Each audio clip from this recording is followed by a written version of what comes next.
ایک ایک مرد ہے، ایک عورت ہے، دو گواہ ہیں، ایک نکاح خان ہے اور ایک عورت کا ولی ہے، اور اگر انہوں نے کسی اپنے دوستوں کو یا رشتے داروں کو بلانا ہو تو وہ نکاح واقع ہو جاتا ہے۔ اس نکاح کا ہم نے جو حشر کیا ہے، ہم لوگوں نے اس کے ارد گرد جو جزیات اور جو حالات اور جو اس کے مختلف ٹکڑے بنا کے، اور اس کو ہم نے، بلکہ ہم نے وہ اس اب شاید 5 یا 10 منٹ میں ہونے والے کام کو ہم نے کم از کم 3 دن اور زیادہ سے زیادہ 10 دن اور 2 ہفتے پہ محیط کر دیا ہے۔ اور مین وائل روزانہ یہاں پہ دعوتیں ہو رہی ہیں اور کھانے چل رہے ہیں اور موسیقی کا انتظام ہے، اور ہر دن کے لیے ہمیں الگ الگ لباس پہننے ہوتے ہیں۔ کوئی بھی، یہ میں مڈل کلاس کی شادیوں کی بات کر رہی ہوں، اپر کلاس مجھے نہیں پتا، نہ میرا ان سے کوئی تعلق ہے، یہ میں مڈل کلاس شادیوں کی باتیں کر رہی ہوں آپ کے سامنے۔ سو یہ جو یہ کہانی گو کہ یہ سچ ہے، ایسا ہی گائے کا واقعہ ہوا تھا بنی اسرائیل کے ساتھ۔ اس میں جو سمبلزم ہے وہ سمجھنے کے لیے اس کو بار بار پڑھیں۔ اور سورہ البقرہ کا نام البقرہ ویسے نہیں ہے، اس کی بہت بڑی حکمت ہے۔ البقرہ کی کہانی میں وہ مین خباثتیں ہیں اور کردار کی کمزوریاں ہیں اور ریاکاری کا شوق ہے اور اللہ کے احکامات میں تعویلیں کرنے کی عادت ہے، جو ہمیں سمجھائی گئی ہے۔ کسی اور یعنی اتنی خوبصورت طریقے سے ایک کہانی سے یہ بات سمجھانا انسان کے لیے ممکن نہیں ہے۔ سو ان کو ایک حکم دیا گیا تھا کہ گائے ذبح کرو۔ اب دیکھیں جب یہ خود بات کر رہے ہیں، دیکھیں انہا بقرہ، شروع میں یہ تھا نا انہا بقرہ، بے شک ایک گائے، وہ گائے، آخر میں کیا بن گیا ان البقرہ، بے شک یہ گائے جو ہے، یہ خاص گائے، تشابہ علیہ، ہم تو شبہ میں پڑ گئے۔ اللہ کے ہر حکم کو اسی طرح مسخ کر کے اور ادھیڑ کے اور اس کی ڈائسیکشن کر کے اور اس میں اپنی مرضی کی اور نفس کی باتیں شامل کر کے ہم اس حکم کے بارے میں نہیں، پورے دین کے بارے میں شبہ میں پڑ جاتے ہیں۔ اور شبہ منافقت کا دروازہ ہے، یاد رکھیں، شک اور شبہ، تذبذب، متوحش ہونا ایک حکم کے بارے میں۔ ان البقرہ تشابہ علینا وانا، اور بے شک ہم سب انشاء اللہ، اگر اللہ نے چاہا، یہ الٹیمیٹ منافقت ہے، اللہ تو چاہ رہا تھا، وہ تو تمہیں بتا رہا تھا، انا انشاء اللہ لمہتدون، البتہ ضرور ہدایت پالیں گے۔ قالا، حضرت موسیٰ نے فرمایا، اب اللہ تعالیٰ نے تو، انہو یقولو، ذرا میں اور بھی مشکل بناتا ہوں تمہارے لیے، انہو یقولو، بے شک وہ کہتا ہے، انہا بقرہ، کہ وہ گائے جو ہے، لا ذلولو، تثیر الارض، وہ سدھی ہوئی نہیں ہے، ذلول ذلیل سے نکلا ہے، یعنی ٹرین ہوئی ہوئی، غلامی کرنے والی، سدھی ہوئی، وہ سدھی ہوئی نہیں ہے، تثیر الارض، وہ زمین نہیں جوتتی، ولا تسقی الحرث، اور نہ ہی پانی دیتی ہے تمہاری کھیتیوں کو۔ یعنی یہ جو تمہاری اپنی ڈومیسٹک گائیں ہیں نا، یہ نہ ہو کہ ان میں سے تم کوئی پیلے رنگ کی گائے پکڑ کے لے آؤ، صبر کرو، تم چاہتے تھے کہ خاص قسم کی گائے بتائی جائے، تمہیں ایسی گائے بتائی جا رہی ہے جو اب تمہیں کسی جنگل سے ڈھونڈ کے لانی ہے، وہ تمہارے گھروں میں نہیں ہے، وہ تمہاری کھیتیوں کو پانی نہیں دیتی، وہ تمہارے ہل نہیں جوتتی، اسے تم نے سدھایا ہوا بھی نہیں ہے۔ مسلماتن، وہ بے عیب ہے، لا شیء فیہا، اس میں کوئی داغ نہیں ہے۔ اب سمجھ آئیے آپ، جو نکاح عورت ایک اپنے سادہ صاف ستھرے لباس اور چادر میں یا برقعے میں کر سکتی ہے، وہ نکاح ہم لوگ 10 لاکھ اور 15 لاکھ اور 3 لاکھ اور کم از کم 1 لاکھ کے جوڑے میں تو کرتے ہی ہیں۔ ہم؟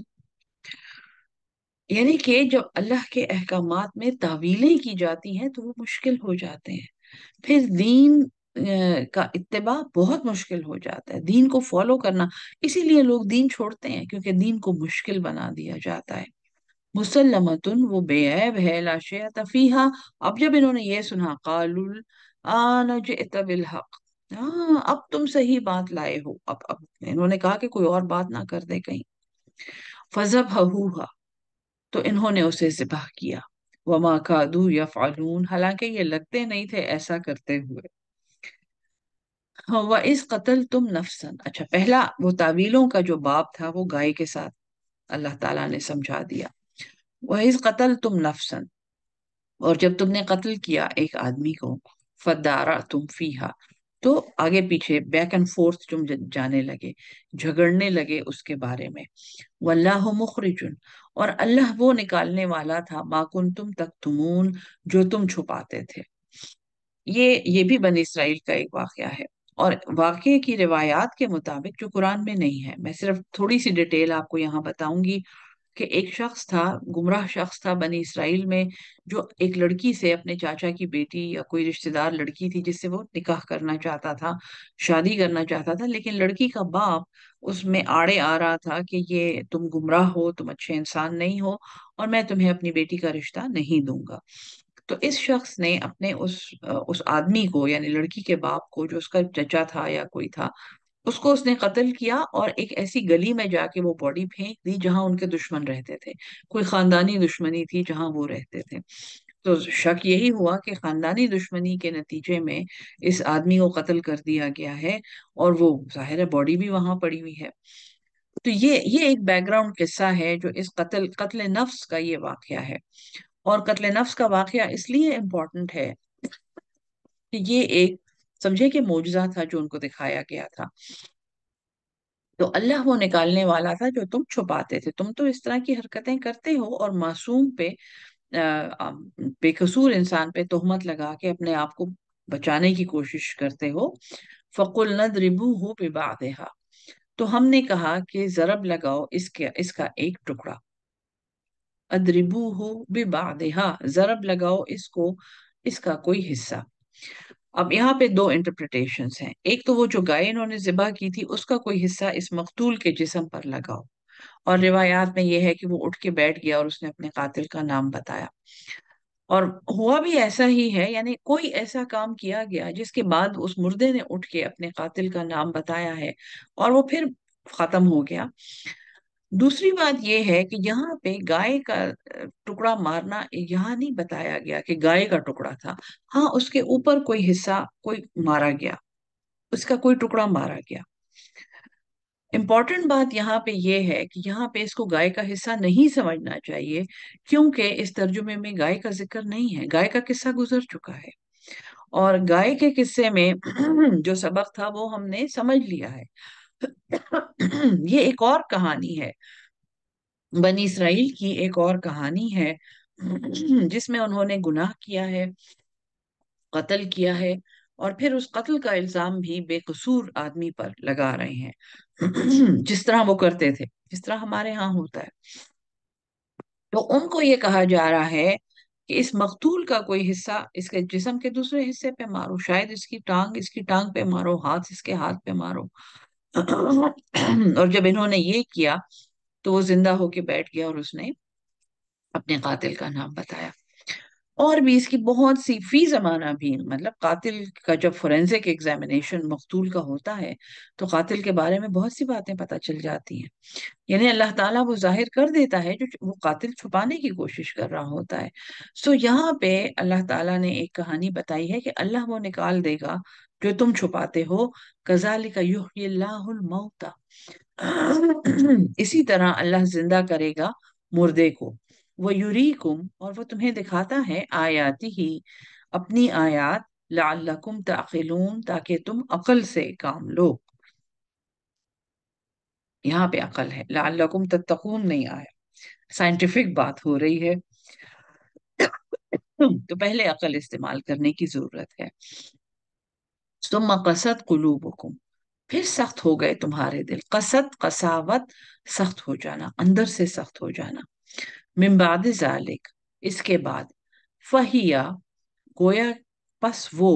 کل حجارہ، کا مانند، حجرہ پتھر، حجارہ اس کی جمع ہے، گویا وہ پتھر جیسے تھے، او اشد قسوہ، یا وہ اس سے بھی زیادہ سخت ہو گئے، کہ تم نے اتنی ساری اللہ کی نشانیاں دیکھی، بقر کا واقعہ تمہارے سامنے گزرا، قتل نفس کا واقعہ تمہارے سامنے گزرا، من و سلوہ تم پر برسا، غمام تم پر اللہ تعالیٰ نے قائم کیا، یہ سب کچھ تم نے دیکھا، پھر بھی تمہارے دل سخت ہو گئے، تمہارے دل اللہ کے لیے اور اس کے حکم کے لیے نرم نہیں ہوئے۔ وَإِنَّ مِنَ الْحِجَارَةِ، اور بے شک پتھروں میں ایسے ہیں، لما يتفجر منه الانہار، کہ ان میں سے پھوٹ پڑتی ہیں نہریں، یتفجرو پھوٹ پڑنا، منہو اس میں سے، الانہار نہر کی جمع ہے، وَإِنَّ اور بے شک، منہا ان میں سے، لما یشقق ایسے ہیں جو پھٹ پڑتے ہیں، فیخرج منہ الماء تو نکلتا ہے ان میں سے پانی، وَإِنَّ مِنْهَا اور بے شک ان میں سے، لما یہبط ایسے ہیں جو اوپر سے گر پڑتے ہیں، ہبتا کا لفظ ہے، من خشیت اللہ اللہ کے ڈر سے۔ پتھروں کے بارے میں بتایا جا رہا ہے کہ دیکھو اللہ کے حکم سے وہ اوپر سے نیچے گر پڑتے ہیں، ان میں سے پانی نے، تم لوگوں نے خود اس میں سے پانی نکلتے ہوئے دیکھا ہے، اور کچھ پھٹ پڑتے ہیں اللہ کے حکم سے، اور ان میں سے پانی نکل آتا ہے۔ تو ایک پتھر کی مثال، ایک بے جان کی مثال دی جا رہی ہے کہ جب ایک پتھر اپنے اللہ کے حکم کی اتنی پابندی کرتا ہے، تو اے انسان، تجھے جب اللہ نے کتاب دی ہے اور پیغمبر نے آ کے تجھے شریعت سمجھائی ہے، تیرا دل اتنا سخت ہے، وہ مَلَّہ اور اللہ مَلَّہ بغافل اور اللہ غافل نہیں ہے، اما تعملون اس سے جو تم عمل کرتے ہو۔ یہ آیت نمبر 74 ہے۔ انشاءاللہ اس کے بعد ان کی تحریفوں کا ذکر ہے، انہوں نے اللہ کے کلام کے ساتھ جو سلوک کیا ہے اور جو بدقسمتی سے شاید ہم بھی کر رہے ہیں ان کا ذکر ہے کہ اور پھر اللہ کس قدر ناراض ہوتا ہے اس پہ، اور کیا سزائیں ملی ہیں ان کو اس کے نتیجے میں، اور ان کی دنیاوی زندگی کیسے تباہ ہوئی ہے اس کے نتیجے میں۔ انشاءاللہ کل یہ سبق پڑھیں گے۔ اللہ ہم سب کو قرآن سمجھ کے اس پہ عمل کرنے والا اہل القرآن بنا دے، آمین ثم آمین۔ السلام علیکم ورحمۃ اللہ وبرکاتہ۔